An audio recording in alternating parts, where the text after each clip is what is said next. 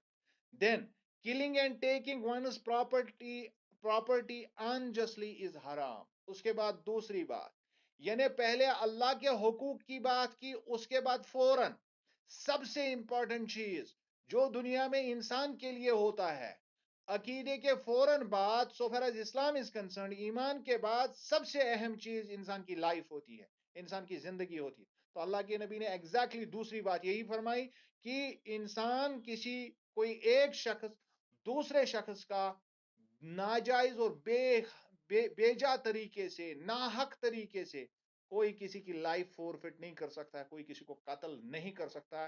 یہ حرام اور حرام ہے. So the Prophet attached the highest importance to life, honor and wealth of the people. اور اللہ کے نبی نے ان تین چیزوں کو سب سے اوپر رکھا. The first thing is the life, the second thing is the honor, and the third thing is the wealth. یہی تین چیزیں اصل میں انسان انہی کے بارے میں سب سے زیادہ پریشان رہتا ہے دنیا میں. اور ان تین چیزوں کو حرام قرار دیا ہے اللہ کے نبی نے کہ you can not take some one's life, you cannot take someone's honor, you cannot take someone's wealth. کسی کی آپ کسی کی زندگی کے ساتھ آپ چھیڑ نہیں سکتے ہیں, اس کی زندگی نہیں لے سکتے ہیں, اور کسی کی عزت کو آپ مٹا نہیں سکتے ہیں, اس کو بے عزت نہیں کر سکتے ہیں. اور تیسری چیز اس کی جو پراپرٹی, اس کی جو ویلتھ ہے, اس کے ساتھ کسی کا مال دولت آپ چھین نہیں سکتے. یعنی یہ تین چیزیں جو ہے ان کو بالکل کلیئر کر دیا اللہ کے نبی نے کہ یہ اسی طرح حرام ہے جس طرح آپ باقی چیزوں کو جو دین نے حرام کر دیے ہیں ان چیزوں کو حرام سمجھتے ہیں. And prophet declared your blood, your properties and your honour. تین چیزیں, یور بلڈ دیٹ از دم خون, یعنی انسان کی لائف, اینڈ یور پراپرٹیز اور آپ کا مال, اینڈ یور آنر اور آپ کی عزت, are sacred to one another like the sanctity of this day of yours in this town Mecca of yours in this month of yours. یہ تین چیزیں تین چیزوں کے ساتھ ملا دی. بات کو سمجھ لیجئے اور اس کو بالکل اگر اس پر بحث کریں گے تو اس پر کافی ٹائم مطلب انسان سوچ سکتا ہے. The first thing is انسان کے بلڈ کی بات کی اور اللہ کے نبی نے فرمایا کہ یہ اسی طرح مقدس ہے جس طرح آج کا دن مقدس ہے. اور آپ کی پراپرٹی اسی طرح مقدس ہے جس طرح مکہ, یعنی جو یہ ٹاؤن, یہ شہر جس طرح مقدس ہے, اس میں اور مکے میں کعبہ رکھا ہوا ہے. اگر آپ سمجھیں گے تو اس کا کیا سیدھا سادہ مطلب ہوگا کہ جو دن آج چل رہا ہے, یہ ذی الحج کا مہینہ, یہ جو حرمت والے مہینے ہیں اللہ کے نزدیک, ان میں جو عظمت ہے اس مہینے کی, یہ اعلیٰ اور عرفہ ہے. یعنی انسان کی لائف کو اس یعنی دن کے ساتھ منسلک کر دیا. اور پھر کیا کیا, اس کے بعد کیا ہوا کہ اس کے آنر, اس کی پراپرٹی کو مکے کے ساتھ, جتنا ہم کعبہ کو سینکٹیٹی دیتے ہیں, یعنی اگر آپ کسی کا مال لوٹ رہے ہیں تو اس کا سیدھا مطلب یہ ہے کہ آپ کعبے کو لوٹ رہے ہیں. اینڈ دین اس کے بعد یہ فرمایا کہ جو یہ مہینہ چل رہا ہے, جس طرح آپ اس کی عزت کرتے ہیں تو دوسرے کی عزت کر لینی چاہیے. تو یعنی بالکل کلیئر ٹرمز میں لوگوں کو سمجھایا کہ اگر آپ اپنے ایمان کے اعتبار سے کسی دن کو عظیم مانتے ہیں, کسی جگہ کو عظیم مانتے ہیں, یا کسی مہینے کو آپ عظیم مانتے ہیں, تو آپ کو لوگوں کو بھی اسی طرح عظیم ماننا ہے, کیونکہ اللہ نے عظمت والا انسان کو پیدا کیا. وَلَقَدْ كَرَّمْنَا بَنِي آدم, انسان کو اللہ نے سب سے اکرام اور عزت والا بنا دیا. تو بے حق نہ آپ اس کی لائف لے سکتے ہیں, نہ آپ اس کی عزت کو داؤ پر لگا سکتے ہیں, نہ آپ اس کی پراپرٹی چھین سکتے ہیں. تو اگر آپ واقعی ان چیزوں کی عزت کرتے ہیں تو انسان کی لائف کی, اس کی عزت کی اور اس کی پراپرٹی کی بھی عزت کرنا سیکھو. بہت ہی زبردست طریقے سے اللہ کے نبی نے سمجھایا. Then comes number 3, declaration of basic human rights. اس کے بعد بنیادی انسانی حقوق کی بات کر دی اللہ کے نبی نے. Prophet strictly finished the chapter of racism, اور جس کے بارے میں پہلے بھی میں نے بات کی بہت, کہ نسل پرستی کو سرے سے ہی ختم اور قلعدم قرار دیا through his farewell sermon, اور اس حجۃ الوداع پر اس پر بہت زیادہ بات کی. The Prophet صلی اللہ علیہ وسلم said, all mankind is from Adam. یہ سمجھایا انسان کو کہ ہم سب لوگ جو ہے آدم کی اولاد ہیں. And an Arab has no superiority over a non-Arab. کسی عرب کو کسی عجمی پر, غیر عرب پر کوئی فوقیت نہیں.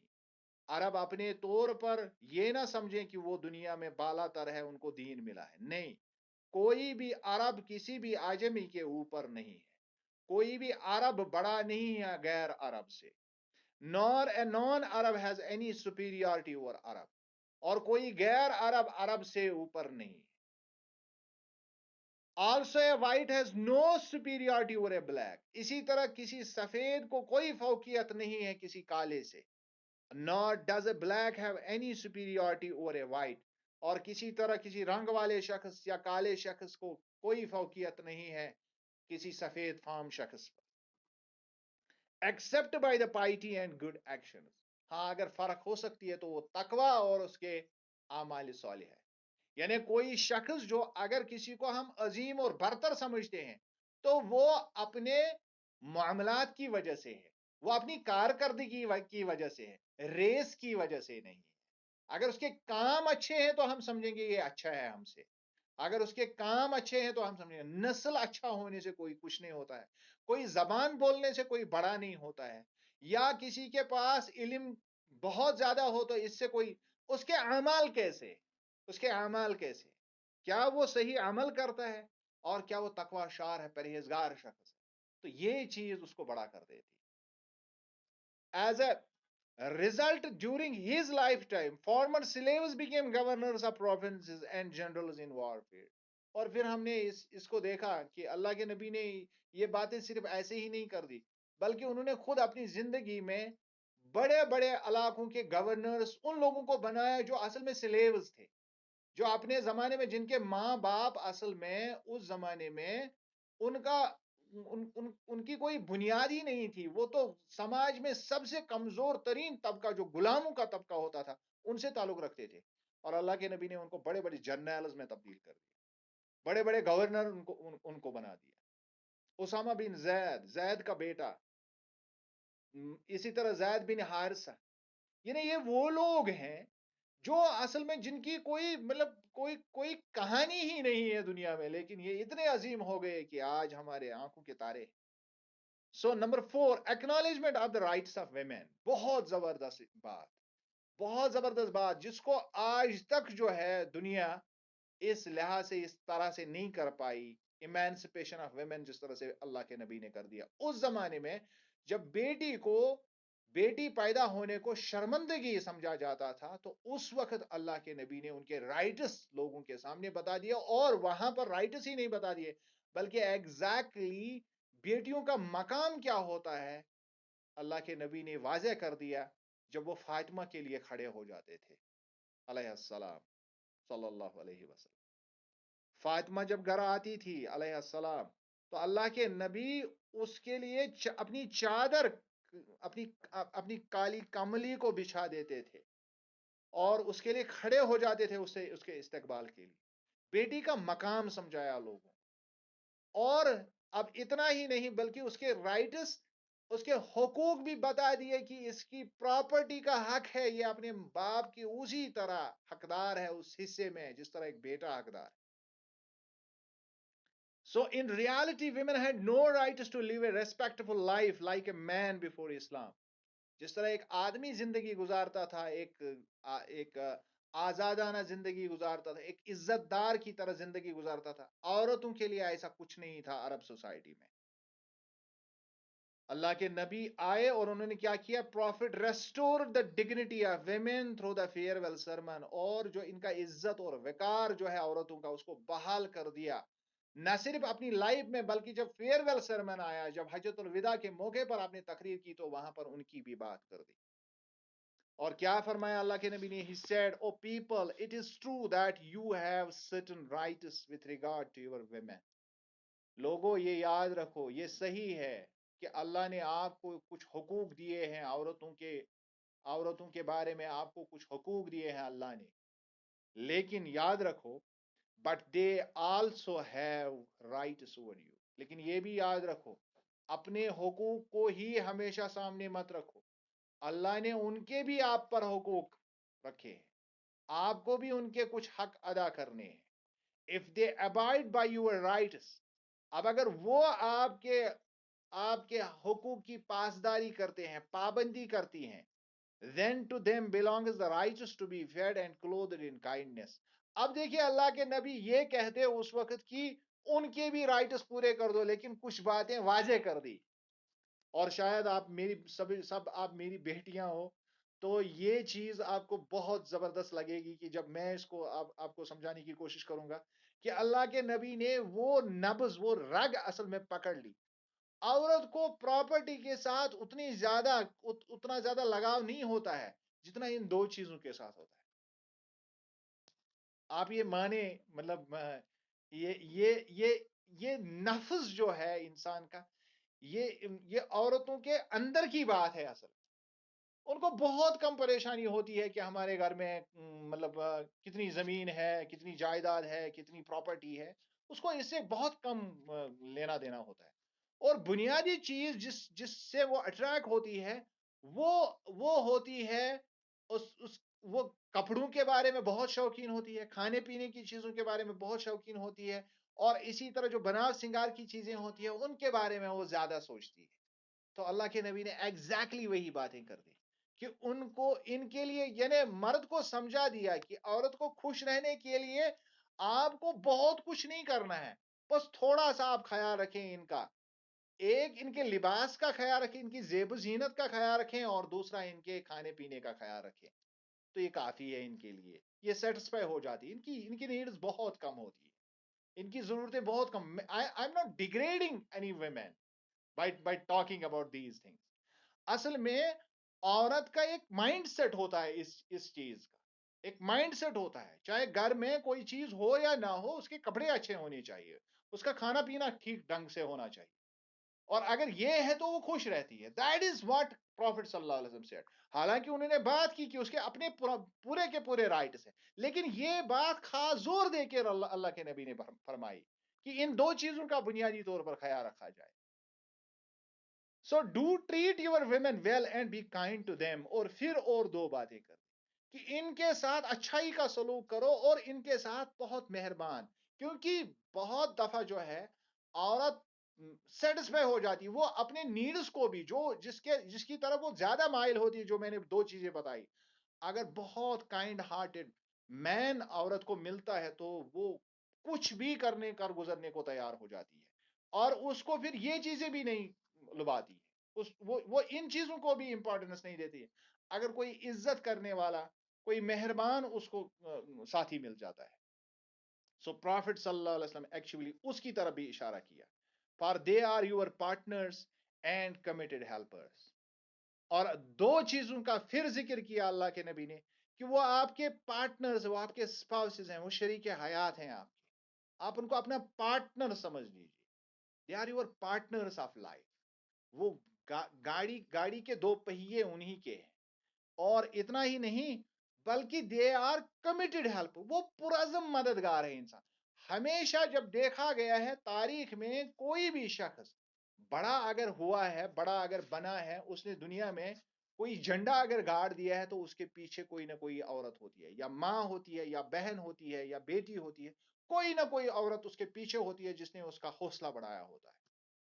دس از اے فیکٹ. اور اس چیز کی طرف اللہ کے نبی نے بالکل کلیئر اشارہ کیا کہ وہ آپ کے مددگار ہو سکتے ہیں. If you want excel in the world, be respectful to the women. اور اگر ان کا ہیلپ آپ کو مل گیا تو آپ کہیں بھی پہنچ جائے گی. بٹوین دا لائنز یہی باتیں بتائی اللہ کے نبی صلی اللہ علیہ وسلم. Then number 5، emphasis on following Quran and Sunnah. اور اس کے بعد فرمایا کہ جو میں نے پیچھے چیزیں چھوڑی ہے آپ میں، اور اس میں اللہ کی کتاب ہے اور میری ساری لائف ہے، تو ایسے ہی عمل کرتے جاؤ تو آپ کو کامیابی ملے گی. Prophet reiterated. اب یہاں پر یہ بھی دیکھنے کی ضرورت ہے کہ جس چیز کو ہم آج سب سے آگے رکھتے ہیں، یعنی what to follow and what not to follow, وہ اللہ کے نبی نے ان باتوں کو پیچھے کر دیا، اور جن باتوں کو ہم چھوڑ رہے ہیں ان باتوں کو سامنے رکھا. یہاں پر بھی ان کی حکمت سمجھ آ جاتی ہے کہ آگے چل کر لوگ جو مین چیزیں ہیں ان کو بھول جائیں گے، اور جو جن کو ہم کہتے ہیں کہ جو اس طرح سے جو ریچولسٹک جو ایسپیکٹ ہے مذہب کا، وہ تو رہ جائے گا لوگوں میں، لیکن جو اس کا پریکٹیکل ایسپیکٹ ہے وہ کمزور ہو جائے گا. اسی وجہ سے اللہ کے نبی نے ایمان کے فوراً بعد ایکچولی معاملات کے بارے میں بات کر دی، معاملات کو سکھایا، اور اس کے بعد جو ہے دین کو رکھا. سو پروفٹ ریٹریٹڈ آئی leave behind me two things. میں نے پیچھے دو چیزیں چھوڑی، قرآن اینڈ مائی ایگزامپل. میں اور قرآن، یعنی آپ صلی اللہ علیہ وسلم کی اپنی زندگی جس کو ہم سننا کہتے ہیں، وہ اور قرآن میں نے آپ کے لیے چھوڑا. If you follow these you will never go astray. اگر آپ ان کی اطاعت کرو گے، ان دو چیزوں پر آپ کاربند رہو گے، تو آپ کبھی گمراہ نہیں ہوگے. Then he ordered Muslims behaving good with slaves. اس کے بعد غلاموں، اس زمانے میں غلام ہوا کرتے تھے، غلاموں کے بارے میں ان کے بارے میں بات کر دی. ٹیکنگ کیئر آف دیم، اور کہا کہ ان کا خاص خیال رکھے. Giving them what the owner eat and clothing them what the owner wear. اب ایک غلام جو ہے اس کو ایک باوقار زندگی گزارنے کے لیے کیا چاہیے؟ اگر اس کا مالک اس کو اپنے برابر سمجھتا ہے تو پھر وہ اپنے آپ کو غلام تصور نہیں کرتا. یعنی کم از کم اس کو ایک سائیکولوجیکل سپورٹ ملتا ہے کہ جو کپڑا اس کا مالک پہنا ہوا ہے وہی غلام بھی پہنا ہوا ہے. جو کھانا اس کا مالک کھا رہا ہے تو وہی. یہ نہیں کہ گھر میں کوئی ہمارے نوکر آج ہوتا ہے تو ہم گھر میں جو جو بھی ہمیں مرضی آتی ہے وہ کھاتے ہیں، اور جو پھر بچا کھچا ہوتا ہے اس کو کھلاتے ہیں. اس سے منع فرمایا اللہ کے نبی. اور وہ ریگس میں ہوتا ہے، اس کے پھٹے پرانے کپڑے ہوتے ہیں، اور ہم پتہ نہیں کیا کیا پہنتے ہیں. تو دس از ویری ویری امپورٹنٹ کہ ان چیزوں کا، ان باتوں کا خیال رکھے. کیوں؟ کیونکہ انسانیت اصل میں برابر ہے. یہ سٹیٹس، منی کا سٹیٹس کوئی سٹیٹس نہیں ہے اللہ کے ساتھ. اللہ نے اصل میں ہمیں سٹیٹس دیا ہے اپنی روح. ہماری سٹیٹس ہمارے اندر کا اصل جو ہے وہ اصل ہے، باہر کچھ نہیں. So the sermon is a perfect road to establish peace and harmony in society. اور اب اگر اس واضح نصیحت کو ہم دیکھیں گے جو اللہ کے نبی نے یہ سرمن دیا، یہ خطبہ دیا، تو یہ اصل میں سوسائٹی کو پیس اور ہارمنی، جس کو ہم امن و آشتی کہتے ہیں، اس میں تبدیل کرنے کے لیے ایک بالکل ایک راستہ ہے. And to develop this world and fill it with justice. اور اس دنیا میں اسی سے ترقی ہو سکتی ہے اور اسی سے عدل انصاف قائم کیا جا سکتا ہے. And piety and رائٹیس deeds. اور اسی کے ذریعے سے آپ تقوی حاصل کر سکتے ہیں، اور اسی کے ذریعے سے اعمال صالحہ بھی ہو سکتے ہیں. یہی اعمال صالحہ ہے، یہی تقوی ہے، یہی دین بھی ہے، یہی دنیا بھی ہے. اگر ان چند ایک باتوں کا ہم خیال رکھیں گے تو دنیا، جس کو ہم ہندی میں کہتے ہیں سرگ، ہو جائے گا. So thus khutbah Hajjatul Wida was the summary of all that has been enjoined by the Holy Quran. مختصر آپ یہ سمجھ لیجئے کہ جو قرآن کا جو جسٹ ہے، جو قرآن کی اصل تعلیم کا کریکس ہے، جو اس کا کیرنل ہے، وہ اللہ کے نبی نے چند ایک الفاظ میں حجت الوداع کے موقع پر ہمیں سمجھا دیا. اللہ ہم سب کو توفیق دے اس پر عمل کرنے کی، اور ہمارے لیے اس دن کو نجات کا باعث بنائے، اور ہم سب سے اللہ کے نبی کو راضی کر دے. تھینکس اے لاٹ. اگر کوئی کوشچن ہے تو آپ پوچھ سکتے ہیں.